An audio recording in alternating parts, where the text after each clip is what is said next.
हर नेता के दो तरह के सपोर्टर होते हैं, एक लड्डू खाने वाले, एक मलाई खाने वाले। हर नेता के ये जो लड्डू खाने वाला समर्थक होता है ये भिखमंगा होता है, इमोशनल। जय भीम, जय परशुराम। नेताजी चुनाव जीत गए, नेताजी ने 50 किलो लड्डू मंगाया और उस समर्थक कंधे पे हाथ रखा कि ये मेरी जीत नहीं है, तुम्हारी जीत, ये लो खाओ। वो लड्डू लिए घूम रहा है, सेल्फी अल्फी खिंचाया है, डीपी पे लगाया है।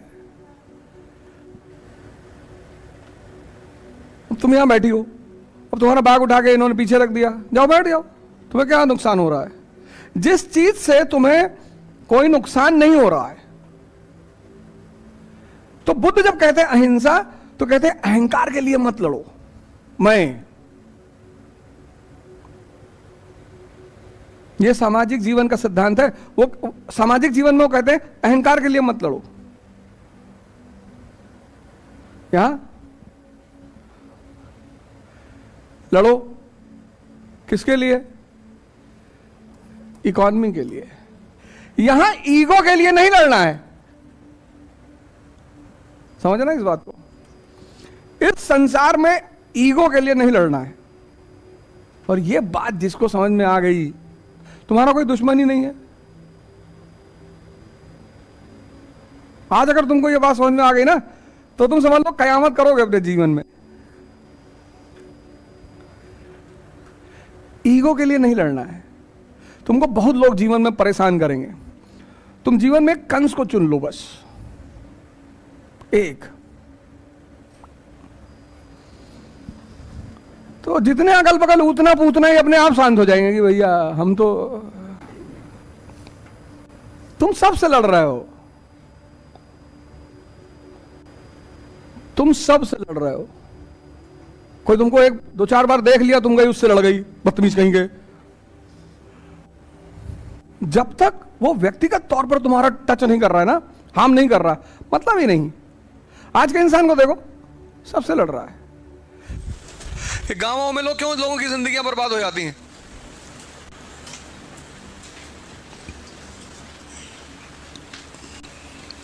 जेलों में जाके देखो कितने लोग बंद हैं, पूरी जिंदगी खत्म हो गई। 2 मर्डर कर दिया, 4 मर्डर कर दिया, पूरी जिंदगी खत्म हो गई, पूरा जीवन जेल में बीत गया, घर बिक गया, जमीन बिक गई, सब कुछ बिक गया। लेकिन वही मर्डर तो दाऊद इब्राहिम ने भी किए हैं, और उसके बारे में कहा जाता कि उसने कुछ किया ही नहीं, करवाया। किताब लिख दी गई उसके ऊपर, फ्रॉम डोगरी टू दुबई। क्योंकि जब भी उसने गोली चलवाई तो मुंबई की वसूली के लिए चलवाई। उसने गोली इसलिए नहीं चलाई कि तुमने अपनी गाड़ी मेरी पार्किंग में खड़ी कर दी थी।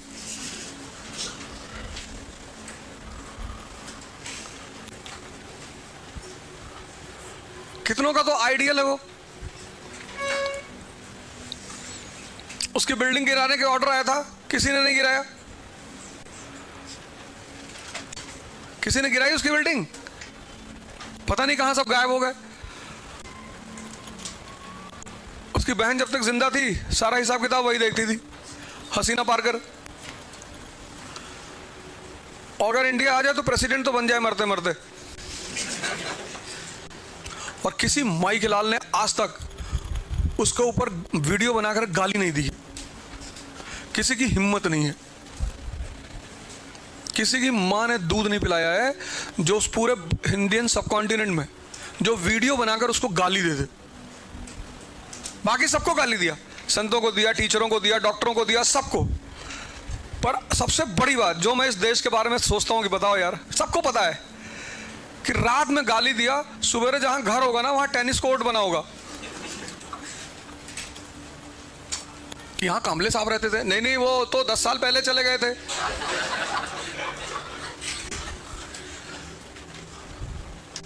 वो किसी भी सेना का हो, भीम सेना, परशुराम सेना, करणी सेना, किसी भी,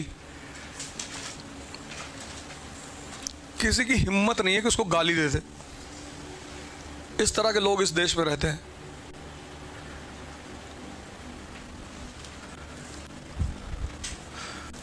24 घंटा लगेगा, 24 आवर्स। वो प्लास्टर सूखने में थोड़ा टाइम लगता है ना, गिरा तो वो देंगे 2 ही घंटे में।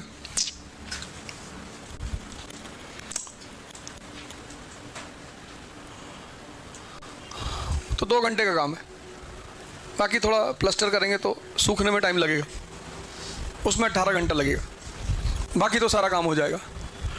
टफ लड़ना बड़ी बात नहीं है। तुम लड़ किसके लिए रहे हो? जैसे तुम आईएएस के लिए लड़ रहे हो, बहुत अच्छा लड़ रहे हो। इस एग्जामिनेशन के निकलने का मतलब यह है कि तुम्हारे जीवन जीने की जो चुनौती है वो खत्म हो गई। जीवन की चुनौतियां तो बनी रहेंगी, जो जीने की चुनौतियां हैं, बच्चे का एडमिशन कहाँ कराना है, रहना कहाँ, ये सब खत्म। किसी भी शहर में ट्रांसफर होकर जाओगे, वहां का जो सबसे अच्छा स्कूल होगा उसका प्रिंसिपल आएगा तुम्हारे घर, बाबूजी सर आपके 3 बच्चे, नहीं 2 हैं, नहीं हमें पता चला एक प्रेग्नेंट भी, उसका भी कर दिया एडमिशन। ये इस सर्विस का फायदा है। इतिहास की जो लड़ाइयां हैं वो बहुत इंपॉर्टेंट है, क्योंकि वो इकोनॉमी के लिए लड़ी जाती हैं। और जिस राजा ने भी इकोनॉमी छोड़कर कोई लड़ाई की वो मारा गया। जैसे हम पाकिस्तान पर हमला क्यों नहीं करते? तुम चोरी करने के लिए अगर कूदो झोपड़पट्टी में तुम घुस गए डाका डालने के लिए, पता लगा तुम ही पकड़ गए, तुम्हारी घड़ी उतारवा लिए, सब खुद ही भिखमंगे हैं। तो जब भी तुम डाका डालने कूदोगे तो कहां कूदोगे? महल में। आज हम पाकिस्तान पे हमला कर दें, कल हम भिखमंगे हो जाएं। तो अगर हमें लड़ना भी है तो किससे? चाइना से। वो सूट पहने हुए हैं। तो लड़ाई का नियम है, सबसे नहीं लड़ना है, शांत रहना है। तुमको जीवन में बहुत लोग छेड़ेंगे, समाज में, गांव में, परिवार में, अगल बगल, बहुत, कोई बात नहीं। और तुमको डिसाइड ये करना है कि लड़ना किससे है। सबसे तो लड़ना ही नहीं, सुनना है। सुनना है, और सुनने का जो मजा है, तो तुम सोचो जब मेरे अटेम्प्ट्स खत्म हुए तो मैं कैसे गुजरा 4-5 साल। जो मर गया था वो आसमान से उतर के मुझको गाली दे रहा था कि भाई तुम कुछ नहीं कर, मुझे तो पहले ही पता था। हारना दुख नहीं है, हारने के बाद जो समाज का रिएक्शन है वो दुख है। और उसमें कभी कभी मां बाप भी उनके साथ सम्मिलित हो जाते हैं। तो लड़ाई का नियम इतिहास के हिसाब से यह है कि जब भी लड़ाई होगी, अर्थव्यवस्था E = E। भाई अभी इन्वेस्टर समिट हुई यूपी में, निवेशक आए कि साहब हम यूपी में पैसा लगाना चाहते हैं। अब तुम देखो, अभी इन्वेस्टर समिट हुई, बाहर से बिजनेसमैन आए कि साहब हम यूपी में पैसा लगाना चाहते हैं। उसी समय इलाहाबाद में कांड हो गया, दिन दहाड़े। अब इन्वेस्टर का कहना, भैया तुम्हारे यहां ना पैसा लगाएंगे, जिसके साथ गनर है उसको मार दिया, तो हम हर मैनेजर को कहां से गनर देंगे?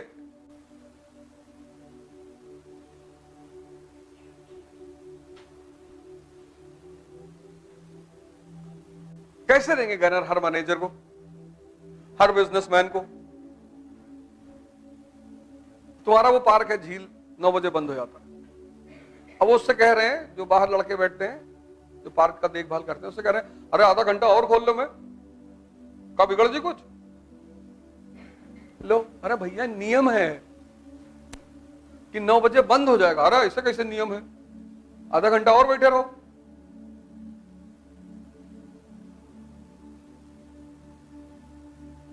इस एरिया में कानून तोड़ना को गौरव माना जाता है। भगवान कृष्ण भाग गए गुजरात, बोला कितना लड़े यार, बचपन से लड़ी रहे, कितना चले गए। इसीलिए योगी जी बहुत सूटेबल आदमी है। मैं बार बार इस बात को कहता हूं कि वही व्यक्तित्व चला सकता है कि तुम एक चांटा मारो 500-600 चांटा मार दिए। तब तुमको लगा हाँ हाँ बढ़िया राजा है भैया ये।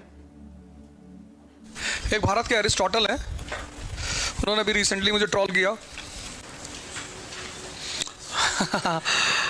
कि ओझा वाज सेइंग कि तिलक वाज अगेंस्ट, ये वाली नहीं, वो इंडिया स्ट्रगल फॉर इंडिपेंडेंस, हाँ ये वाली, ये देखो ये किताब है ना, उन्होंने मुझे ट्रोल किया अभी, वो बहुजन लीडर हैं शायद, बहुजन समाज, और ओझा इज अ ब्राह्मण and he was saying कि तिलक was against caste system and untouchability।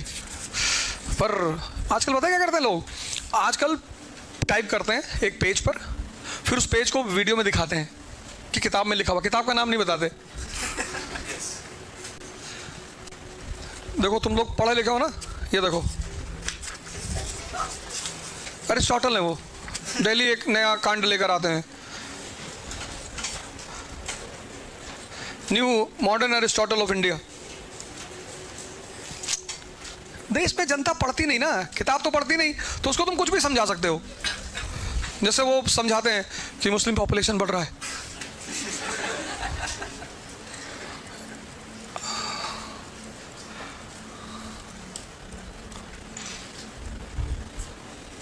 अरे यार थैंक यू। ये देखो वो वीडियो सब घूम घूम के तो सब लोगों के सामने आ ही जाता है कभी ना कभी, तो हर एक आदमी में होते हैं 20-30 आदमी, जिसको भी देखना 8-10 बार देखना। ये भी लास्ट में उन्होंने शायरी भी कही है, तो देखो क्या कहा उन्होंने, पेज नंबर 162 तिलक पे। His stand on the question of non-Brahmin representation and on the issue of untouchability demonstrated that he was no casteist either. When the non-Brahmins in Maharashtra sent a separate memorandum to the government dissociating themselves from the demands of the advanced classes, Tilak urged those who oppose this to be patient. If we can prove to the non-Brahmins by example that we are wholly on their side in their demands from the government, I am sure that in times to come their agitation, now based on social equality, will merge into our struggle. To the non-Brahmins, he explained that the real difference was not between Brahmins and non-Brahmins, but between the educated and the non-educated Brahmins. ये सब 162 page पे लिखा हुआ है, और ये India के press, government के प्रेस से प्रिंटेड किताब है। आगे सुनो क्या लिखता है वो आदमी, देखो, तिलक declared, if a god were to tolerate untouchability, I would not recognize him God as well. ये देखो ये लिखा है, ये if God were to recognize untouchability, अगर भगवान छुआछूत मानता है तो मैं उस भगवान को भी नहीं मानता। ये तिलक का स्टेटमेंट है, और गवर्नमेंट ऑफ इंडिया के प्रेस से छपी हुई किताब है ये।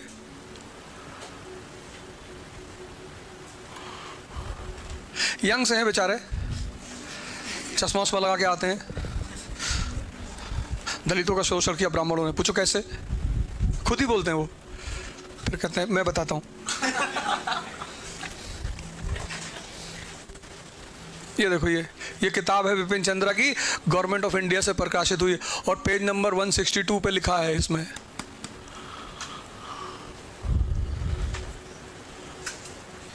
पर मुझको एक चीज में बड़ा मजा आता है, ट्रोल होने में।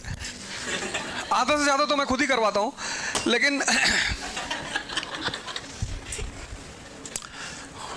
काफी दिन हो जाता है, मुझे सोचता है कुछ हलचल नहीं हो रही यार, तो अपने ही किसी आदमी को बोल देता हूँ कि हाँ कर दे, ट्रोल कर दे।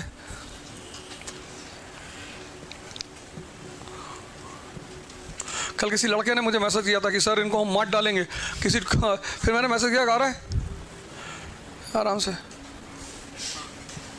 लड़ाई लड़ेंगे बॉर्डर के उस पार,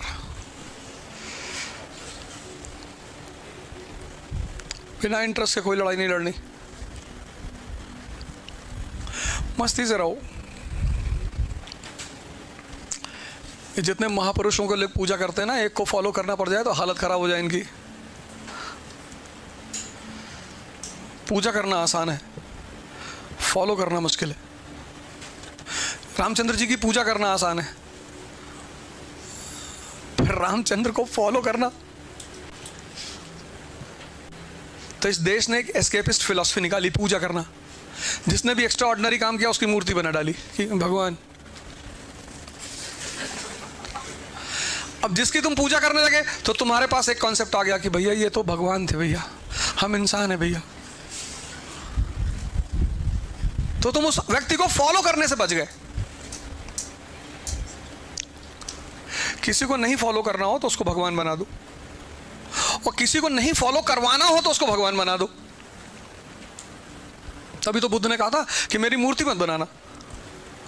उनको पता था कि इस देश का जो समझदार तबका है वो उनको भगवान बनवा देगा, फिर लोग ध्यान भूल जाएंगे।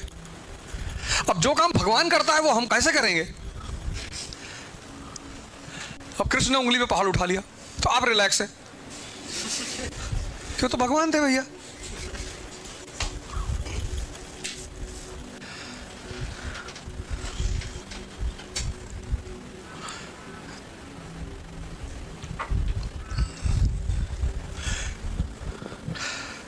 तो इस देश में बहुत कम लोग किताब पढ़ते हैं। देखो लिखा है 162 नंबर पेज पे, कभी वो भाई साहब मिलेंगे, यहीं के हैं, महाराष्ट्र के, यहीं के हैं। हर एक आदमी में होते हैं 15-20 लोग, किसी से जब भी मिले